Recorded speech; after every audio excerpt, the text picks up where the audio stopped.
Hello and welcome back to my channel. On today's episode, I will be talking about the Vindolanda Museum and Archaeological site. So on your screen here, you see a map of where Vindolanda is based. And if I was to zoom out, the red pin that you see is where Vindolanda is in relation to the map of the UK. It's actually in the north of England. If I was to zoom a bit more in, you'll notice that it is actually quite north of England. This is the rest of England and also Wales to the west. And if I was to zoom a bit more, you can actually see that it is actually really close to the border between England and Wales. The dotted grey line that I'm following with my cursor that you can see on the screen is actually the like I suppose official border between England and Wales. So what basically distant what's in between Scotland and Vindolanda is actually the Kildare Forest Park. So Vindolanda, was actually a Roman auxiliary fort or castrum that happened to be south of Hadrian's Wall in northern England, and Vindolanda actually predated Hadrian's Wall.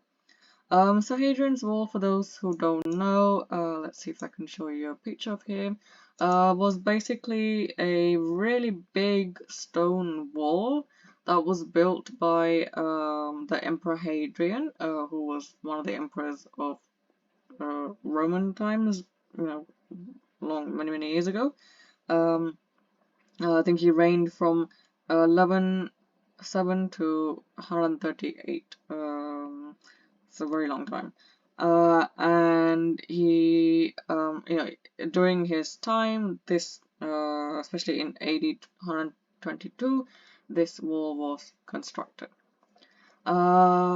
So unfortunately, this wall isn't a consistent stone wall these days. At one point in its heyday, it crossed all the way from Bowness on Solway here on the Solway east coast. On the west side, Solway west coast, and all the way to east in Newcastle upon Tyne. So quite a big distance, and if you think about the fact that cement was a fairly wasn't fairly used much, the way that the bricks were built were pretty impressive. So you can actually walk along the Hadrian's Wall, and you'll come across a lot of these altars, etc., and turrets as well that were used and that were dedicated to like different gods that they like the soldiers worship. So because not all the soldiers in the Roman army were from Rome. A lot of them are from like one colonies that the Romans had. England, or Britannia as it was known then, was one of the colonies of ancient Rome as well. So that's just a bit about Hadrian's Wall, and there's a lot of like campsites and places that you can stay dotted around Hadrian's Wall. So a lot of people do actually walk the length and breadth of the wall. If you're interested, or I don't know how good the cycling parts are, but definitely walking is something that a lot of people do. And camp, and if you wish to do that, you can. If not, you can go to like the different forts. Like with this one, for example, Borderswold, I think it's called, I don't know, Roman fort, or Vindolanda. And when you walk along each like route, you'll come across a lot of like info point about what we think these walls sort of look like. And the purpose of the wall was pretty much a defensive wall. It just was to keep out the tribes that caused a lot of problems, and these tribes are based in Scotland, and it was to keep them out of Roman territory, basically. Back to Vindolanda. So like I said, it was a Roman auxiliary fort, and a lot of archaeological excavations from the site shows that it was under Roman occupation from around 85 AD to 370 AD. And it's actually noted for the Vindolanda tablets, which look a bit like this. So these tablets, when they were first discovered, they were the oldest surviving handwritten documents in Britain. They have long since then been antedated by the Bloomberg tablets. Um, the Bloomberg tablets are also from Britain. They were dating from 50 to 80 AD. And yeah, there's something else. But with the Vindolanda tablets, basically they are a good source of information about what life was like in Roman Britain, especially in the northern frontier. So they are written on thin postcard size wooden leaf tablets with carbon-based ink, and the tablets, when they were dated, date from like the 1st and 2nd centuries. So it's roughly AD, roughly contemporary with Hadrian's Wall. So the documents basically record official military matters as well as personal messages to and from garrisons of Vindolanda, so from members of the garrison of Vindolanda, their families and their slaves as well. So some of the highlights include an invitation to a birthday party held in about 1800, which is apparently thought to be the oldest document written in Latin by a woman. Unfortunately, these tablets are actually not in Vindolanda. They are in the British Museum. I think some are displayed in Vindolanda, but not all of it. And I think there's around 752 tablets that have been transcribed, translated, and published so far. Possibly more now. But I suppose if you're in the British Museum, so I think they were in the British, I said they were in the British Library, they're not there in the British Museum. The British Museum's free to enter, it's based in London, so go check it out if you're interested in seeing the tablets. So yeah, so that's just a bit about the tablets, and the site of Vindolanda, this is one of many pictures that you can see here on the screen. It has been excavated since last century by a team of archaeologists, and even now it is still being excavated, and you can actually go and excavate it if you're interested in doing so. I believe you do have to pay to excavate, but if it's something that you want to do and have wanted to do for many years, it's a cool thing to try out. Why not? And they do excavations every summer. So this is what the inside of, or part of the inside of Vindolanda looks like, away from the archaeological site. There's a reconstructed temple that you see here, which you can go inside. I'm not sure who it's dedicated to. I can't remember anymore. But you can go and see inside it, and it is actually really, really nice as well. So yeah, so Romanesque temple. And there's also like a Roman shop, a Roman house, and a Northumbrian croft as well that you can find inside as well.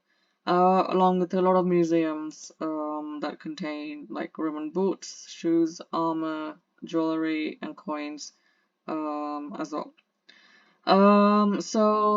Outside, this is actually the front entrance into the military museum. So I believe over time there was actually quite a few garrisons that were stationed here, not just the one garrison. And there is a like a stone dedication, yeah, to all the different soldiers who served here as well. So they were not all from the same legions, but like from different cohorts as well.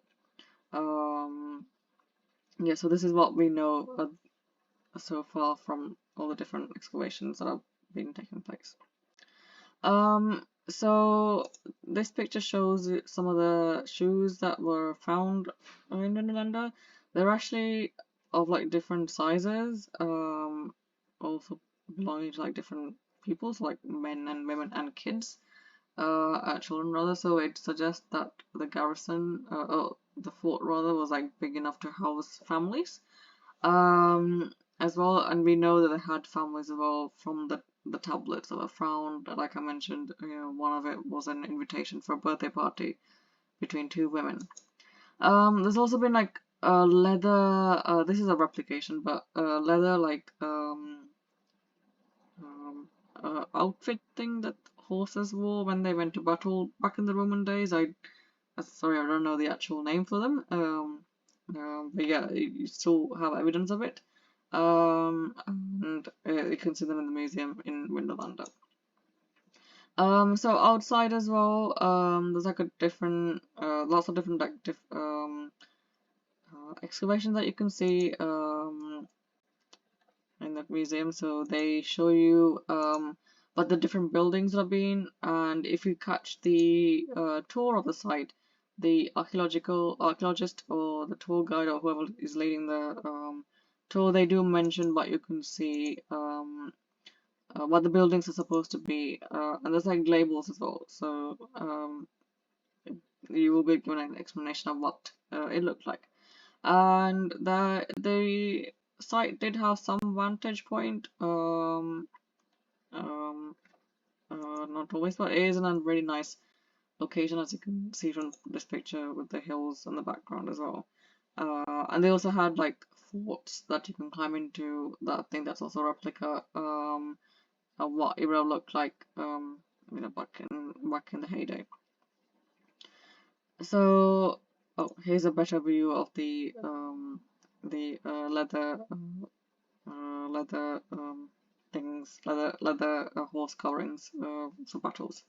So this picture shows like quite a few different knives as well that were discovered during excavations as well. And like I said, the excavations are ongoing, so the collection does grow every summer.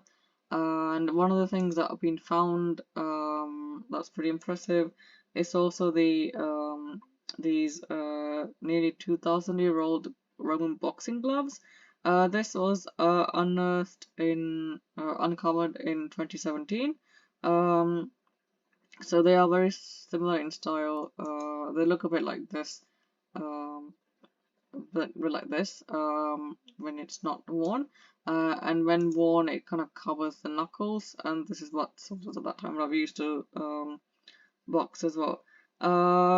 And these are leather bands, and I believe they date back to around 120 AD. So apparently these are different from gladiator gloves, and they would have been used to just box and had no purpose of killing each other. Yeah, so these are actually displayed in Vindolanda, and apparently they are not a matching pair due to the fact that the larger of the two gloves is cut from a single piece of leather, and then the other one isn't. So yeah, back in 2021, a sandstone artifact was discovered as well, and 2023 a 6.3 long wooden phallus toy was also revealed as well. So that's the most recent discovery, and that's around 2,000 years old as well. This is the website for Vindolanda, and you can book your visit when you are happy to go rather. You do have to pay for tickets. When I went with my school, so we got a school ticket trip.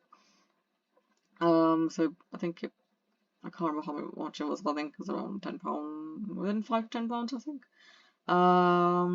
And you can actually visit the another museum as well, which is I think the Roman Army Museum, which is along the same road. It's not in Vindolanda, but you've got to go a bit further west of it.